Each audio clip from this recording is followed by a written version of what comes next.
Le camp est en bord de mer, collé à la ville. Les déplacés s'y entassent depuis des mois, tellement nombreux que les derniers arrivés ont installé leurs tentes dans la déchetterie.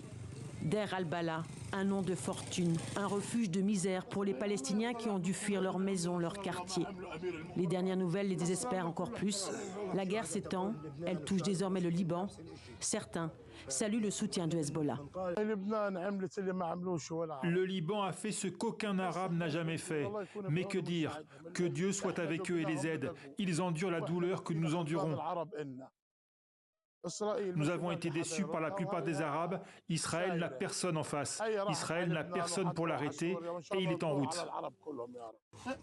Kanou n'oubliera pas ceux qui les ont aidés. Il oubliera encore moins le nom des pays qui se sont tus. Chaque jour, Abou Shakfa fait ses réserves de pain. Elle est bloquée ici depuis 5 mois. Beaucoup d'amertume et de colère. Et le monde reste calme, toujours aux côtés d'Israël. Comment peut-il se tenir à ses côtés? À quelle fin? Ne voit-il pas l'oppresseur? Ne voit-il pas les opprimés? Je ne comprends pas, ça n'a aucun sens dans ma tête.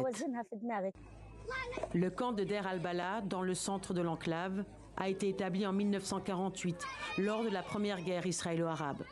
9 000 réfugiés à l'époque, près de 15 000 aujourd'hui. Cet été, l'armée israélienne l'a visé à plusieurs reprises, des frappes meurtrières. À Gaza, les Palestiniens ont le sentiment que leur cause est définitivement perdue. Maintenant que le Liban est sous les bombardements, les regards seront ailleurs. Alors les Palestiniens sont certainement amers, mais ce n'est pas la première fois qu'ils sont abandonnés par l'opinion publique arabe ou internationale. Donc au point où ils en sont, ça ne fait pas une grande différence finalement, le soutien moral. Tant qu'il n'y a pas un soutien effectif à une solution politique négociée dans une enceinte internationale, pour eux, tout ce qui se passe là, c'est un petit peu indifférent. Alors que le Liban est au centre des inquiétudes internationales, un immense drapeau israélien surplombe les décombres de la ville de Rafah.